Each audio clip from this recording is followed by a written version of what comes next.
Olá, queridos amigos, queridas amigas, que a graça e a paz de Jesus esteja com cada um de vocês, que todos tenham um feliz dia. Vamos estudar a lição e hoje, segunda-feira, 30 de outubro, a lição 5, ela tem como título Nossas Desculpas, Ideias Falsas. A lição de hoje está baseada no livro de Jonas, no capítulo 2, do versículos de 1 a 3 e nos versículos de 7 a 10. E aqui, o que nós vemos aqui na lição de hoje é que o Senhor ele tem um plano específico, né, na vida de cada um de nós, dos seus filhos, e que nós não precisamos temer as adversidades que nos vêm, principalmente quando nós temos uma missão a fazer para o grandioso Deus, e que também aparecem as provações, porque elas surgem como lições que nós devemos fazer de casa, dadas pelo próprio Deus, né? Para que nós possamos sair fortalecidos, né, e que nós possamos estar habilitados, né, para aquele serviço que Ele Deus nos dá, e assim nós vamos nos revestindo de poder diante dessas adversidades que nos surgem. E para Jonas, né, que é uma história bem conhecida, que ele quis realmente fugir da responsabilidade da missão que Deus havia dado para ele, onde ele tentou se esconder no fundo de um grande navio, e que Deus permitiu e enviou dificuldades para ele, né? O navio começou a ter turbulências, apareceram ventos fortes, né? O mar ficou revolto, né? E os marinheiros, que eles eram ateus e eles adoravam outros deuses, eles começaram a querer invocar aqueles deuses deles, e que não parava aqueles ventos fortes, né, as tempestades. Aí eles começaram a procurar, e quando eles foram no fundo do navio, estava lá Jonas dormindo tranquilamente. Até o capitão do navio falou: "Ô dormente, vê se faz alguma coisa e invoca o seu Deus", né? E foi quando realmente eles desconfiaram que era Jonas era o culpado de todos aqueles maremotos, aqueles ventos que estavam ocorrendo ali. E até eles resolveram jogar para fora, né, a pedido do próprio Jonas, que ele era o responsável por estar acontecendo aquilo. E isso também foi um testemunho, né, para os marinheiros que eram ateus, sabendo que Jonas servia um Deus poderosíssimo, né? Porque Deus permite às vezes essas coisas assim, né? Para as pessoas confiarem mais no Deus, porque não tem como nós escondermos de Deus, porque ele é onipresente, onisciente, onipotente, ele sabe onde nós estamos, onde acontecem as coisas, né? E, e Jonas, como um profeta, ele devia saber disso, né? E acabou querendo se esconder, e Deus acabou realmente permitindo que aquelas ondas atacassem aquele grande navio. E em 1 Coríntios diz que porque o reino de Deus consiste não em palavras, mas em poder, que fala em 1 Coríntios 4:20. E Jesus também nos deu uma missão para nós compartilharmos o seu amor com outras pessoas. E quando nós recebemos essas missões, nós temos que fazer, executar, né? Uma responsabilidade que o soberano Deus dá para todos nós, para que nós venhamos a cumprir, né? E o grande defeito, né, que nós vemos aqui do profeta Jonas foi que desde o início ele começou a colocar as dificuldades e aparentes impossibilidades de lhe proclamar o evangelho para aquela cidade de Nínive que Deus havia determinado para ele. E Jonas sabia que aquela cidade era uma cidade pagã, violenta, né? E ele tentou, Jonas, né, tentou colocar dúvidas, né, na sabedoria do chamado que Deus fez para ele. E do ponto de vista humano, parecia que nada poderia se ganhar em proclamar tal mensagem pedida por Deus para aquele povo de Nínive, porque eles eram violentos, né, um povo pagão, um povo gostava de matar as pessoas, sentia um prazer, né? Embora fosse uma cidade bonita, mas era uma cidade assim que para a época ela estava muito desenvolvida, né? E ela bem poderosa, assim, que dava até medo nas pessoas, né? E Jonas esqueceu por um determinado momento que o Deus a quem ele servia era o Deus do impossível. E ele é todo sábio e poderoso e tudo ele sabe. Enquanto Jonas hesitava, duvidava, né, do próprio Deus, que ele acreditava, né, Satanás cada vez mais colocava mais dúvidas, né, com desencorajamento para o próprio profeta, né? E Jonas foi tomado assim de grande temor diante dessa missão que Deus havia dado para ele, e ele tentou fugir dessa missão. Jonas, ele resolveu se levantar, sair da presença de Deus e mudar o rumo, né? Que ele estava de um navio para ir para Nínive, e ele pega um outro navio e vai para Tarsis, num trajeto totalmente oposto, né? Pegou um navio para zarpar, onde ele teve que pagar uma nova passagem, e acabou se escondendo no porão do navio.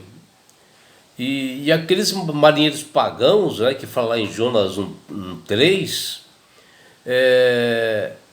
começaram a ficar assustados, né, porque o navio que justamente Jonas havia pego começou a ter realmente coisas estranhas, né, começou a vir muito vento, a maré começou a aumentar demais, né, e eles estavam assustados, né. E eles sentiram, né, que o problema estava em Jonas, nos casos os marinheiros que eram ateus. E no encargo que foi dado para ele, Jonas, onde Deus confiou realmente essa missão para ele, Jonas, a responsabilidade ela era grande, é claro. Primeiro pela fragilidade nossa, né? Porque vejam vocês que aqueles povos de Nínive, eles eram famosos, né, deles cometerem crimes pesados assim na cidade, né? E eles tinham prazer de eliminar com crueldade seus inimigos. E é justamente para esse lugar que Deus havia mandado Jonas. Ele sentiu-se frágil. Mas, porém, nós também sabemos, né, que esse Deus poderoso que havia mandado Jonas para Nínive, ele estava pronto para sustentar, para proteger o seu servo Jonas. E que com toda certeza ele garantiria sucesso naquela missão. Se o profeta tivesse obedecido sem questionar, ele teria poupado essas experiências amargas que ele teve, né? Teria sido abundantemente abençoado pelo Criador, e com certeza a missão seria um sucesso. Se quando o chamado lhe veio pela primeira vez para Jonas, e se ele estivesse assim avaliado com mais calma, com consideração, com raciocínio, né, teria verificado quão tolo ele foi, né, quando ele fez isto, né, querer fugir da responsabilidade, desse esforço de querer escapar, né, da responsabilidade imposta simplesmente pelo Criador e mantenedor do universo, que ele tudo sabe, que ele tudo vê, que não tem como enganá-lo. Mas Deus não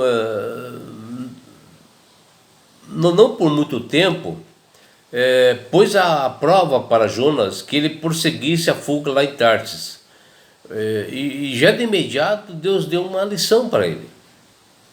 E as Sagradas Escrituras nos diz o seguinte, que o Senhor mandou ao mar um grande vento, e fez no mar uma grande tempestade, e o navio estava para afundar, quebrar-se. Então temeram os marinheiros e clamava cada um aos seus deuses, né? E lançavam no mar tudo que eles tinham, né, de peso para aliviar para o navio não afundar, né? E tudo que estava dentro do navio eles começaram a jogar para fora, né, para aliviar o peso. E Jonas, porém, ele desceu para o porão, né, e se deitou e dormiu no sono tranquilo, enquanto os marinheiros estavam preocupados, que está lá em Jonas capítulo 1, versículo 4 a 5. Enquanto os marinheiros buscavam assim, aqueles deuses pagãos, né, pedindo socorro para o navio não afundar, o mestre do comando da embarcação, esse está bem nervoso, né, temeroso, ansioso e angustiado, foi em busca do estranho Jonas, que havia entrado no navio, e o comandante disse para Jonas: que tens, dormente? Levanta-te, invoca-te ao teu Deus, talvez assim ele se lembre de nós, para que nós não pereçamos, que está lá em Jonas capítulo 1, versículo 6. Ou seja, o comandante do navio, depois de ele tentar alguma coisa com outros deuses falsos, ele viu que não dava certo, ele foi em cima daquela pessoa nova que tinha entrado no navio, que era o Jonas, e falou: agora você vai ter que clamar para o teu Deus para que pare com com esse maremoto, com essa tempestade, com esses ventos, né? E ao apareceram essas tempestades com enorme força, Jonas ele culpou a si mesmo e mencionou ao comandante que o culpado era ele, que está lá em Jonas capítulo 1, versículos de 1 a 12. E as atitudes daqueles marinheiros não mostram a visão desse mundo pagão, né? E a compreensão de Deus, ou desses deuses falsos, que muitos tinham naquela época e hoje ainda possuem deuses falsos, né? Quando tudo dá errado, eles começam a culpar, né? Ou é a culpa desse, ou é a culpa daquele. E foi o caso desses marinheiros que pactuavam com deuses falsos, começavam a culpar outro, até que eles chegaram ao verdadeiro culpado. E a tripulação daquele navio acreditava que esses deuses diferentes governariam a natureza e suas respectivas regiões, onde o mar era considerado a morada dos demônios para eles, o reino caótico de Satanás. Vejam o que eles achavam, né? Os marinheiros ateus que pactuavam outros deuses. E estando naquela situação horrível, né, com o mar e o vento revoltosos, assim, era necessário invocar algum Deus para apaziguar a ira deles. E Jonas, embora conhecesse a verdade sobre o Criador do universo, Ele tinha certeza que aquilo tudo lá era realmente do Deus Criador e mantenedor de tudo, né? E ele como profeta, e ele como hebreu, né? Ele até achou que algo fosse influenciado pelas crenças tradicionais daquele povo naquele momento. Veja como são as coisas, né? Que às vezes até você crê no Deus verdadeiro que criou o universo, tem sua fé, mas eis que de repente começa a duvidar e achar que realmente existe de outro Deus, outra coisa, né? Que está acontecendo, né? O próprio profeta estava fazendo isso. Embora Jonas fosse profeta, ele fugiu do território, da região em que o povo tinha Deus como criador e mantenedor do universo. E o grande Jeová, né, o criador de tudo, ele aprendeu da forma mais difícil, né, que mesmo quando ele viajava assim para outros países, outras nações, para culturas ou costumes diferentes, o Deus Jeová, ele é sempre o mesmo, ele é o Deus soberano e criador de todas as coisas, né?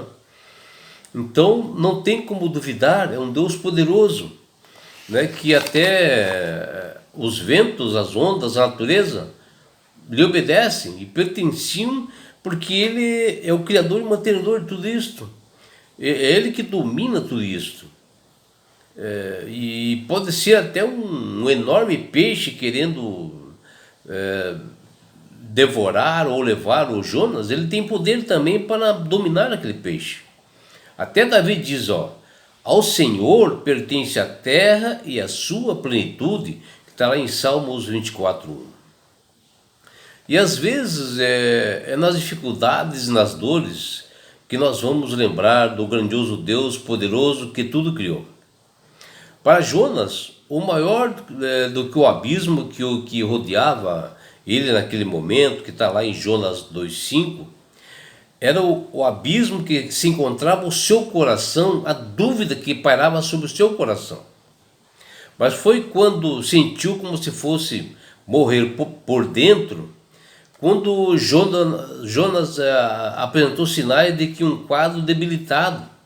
Foi quando ele se lembrou do Senhor, do Deus Criador, e foi ali que ele pediu arrependimento e numa oração que Deus o atendeu, está lá em Jonas 2:7.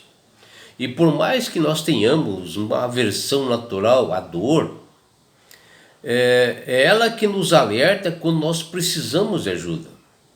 Reconhecendo a necessidade real, Jonas não pediu para sair do ventre do peixe, mas para ser salvo do que estava dentro dele mesmo, através de uma oração que ele fala lá em Jonas 2:7. A sua desobediência, né, no caso de Jonas, suas desculpas para não obedecer ao Senhor, é uma ideia falsa que ele tinha, né? Porque ele achava que ele ia morrer diante daquele povo de Ninivita se ele fosse pregar, e por isso que ele não quis ir lá pregar, de medo, né? Foi a causa de todo aquele sofrimento.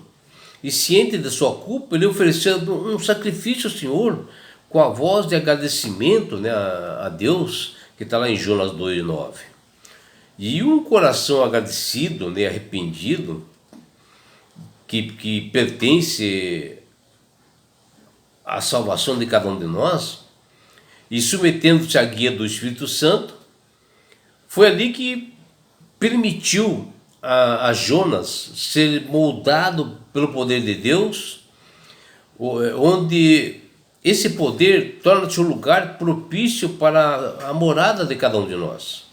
E assim Jonas voltou-se para o soberano da terra e do mar e confessou, e ali ele acabou sendo salvo. Ele se salvou justamente por ele recorrer e se voltar ao Senhor.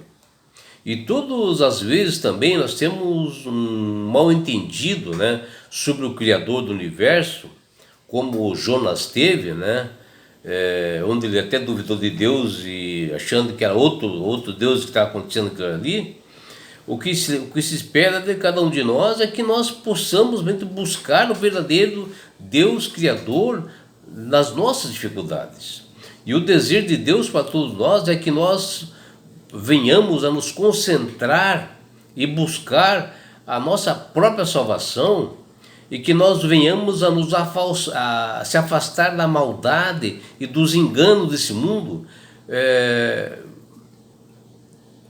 que muitas das vezes está muito próximo de nós, os enganos, querendo realmente nos tragar, está ao nosso redor. Embora nós sejamos instruídos a nos manter sem contaminação com esse mal do mundo, que fala lá em Tiago 1:2-7, nosso foco deve sempre ser como levar a esperança e as bênçãos divinas para as outras pessoas injustiçadas ou necessitados, para que eles saibam da dependência que deve ser a um só Deus, ao Criador e mantenedor do universo. Não existe inimigo mais poderoso do que o nosso eu, né? Não convertido, quando nós não estamos ainda com a conversão correta, quando nós não estamos realmente aceitando verdadeiramente a Jesus como Salvador e Senhor. E a pergunta que não cala em nossos corações sempre né? Ainda existe salvação para mim? Às vezes nós chegamos nesse ponto, né? Será que existe salvação para mim, mesmo que nós sejamos pecadores ou não? Foi o caso de Jonas, né, que ele estava em dúvida, né? E para nós também vem essa dúvida. E Jonas levantou essa possibilidade de não mais haver salvação para ele. E ele era um profeta, que está lá em Jonas 2:4. Porém, quando em oração e a alegria da salvação que Jonas viu em Deus inundou seu coração de esperança e gratidão, e aí ele voltou para os braços do Senhor. E assim que deve ser conosco também, porque por mais que nós sejamos pecadores, sempre haverá um perdão para nós, porque nós temos um Deus de amor, de estar pronto para dar o perdão. Outro ponto que nós vimos na lição de hoje é que o mal entendido, às vezes coisas mal esclarecidas, que nos impede de nós aceitarmos o chamado de Deus para a missão que Ele nos dá para nós, acreditar que o sucesso da missão e que vai dar tudo certo, isso depende de nós, que não é verdade. Porque o sucesso da missão que Deus dá para nós, o sucesso depende de Deus. É Ele que nos capacita para que nós possamos fazer bem a missão. Porque nós somos incapazes de salvar nós mesmos. Nós não temos capacidade para nada. É Deus que nos capacita. Assim como Ele capacitou Jonas, né, para pregar posterior para Nínive, né, onde ali houve a conversão de todas as pessoas da cidade. E é por isso, meu amigo, minha amiga, que Deus tem falado com todas as pessoas através do poder do Espírito Santo para aceitarem a Jesus como Salvador e Senhor. Porque a partir do momento que você aceita a Jesus como Salvador e Senhor, você passa a ser uma pessoa sábia, você passa a manusear melhor as Escrituras, passa a ter mais entendimento, e a sua fé começa a aumentar. Você passa a ter mais confiança e jamais você vai duvidar de Deus. Principalmente quando Deus lhe dá uma missão a você, Ele te ajuda você a desenvolver dons, talentos, né? E você passa a ter mais domínio sobre as Sagradas Escrituras, ter mais entendimento e fica com mais facilidade de pregar o Evangelho. E não é só isso, meu amigo, minha amiga. Quando você aceita Jesus como Salvador e Senhor, você ganha de Deus esse presente que chama-se salvação. E com isto, Jesus vai levar-te para as mansões celestiais. Um lugar onde não haverá mais morte, não haverá mais dor, não haverá mais aflições. E sabe por que Deus quer fazer isto? com você, minha amiga, com você, meu amigo, porque Jesus te ama. Abraços do seu amigo João Carlos Amorim.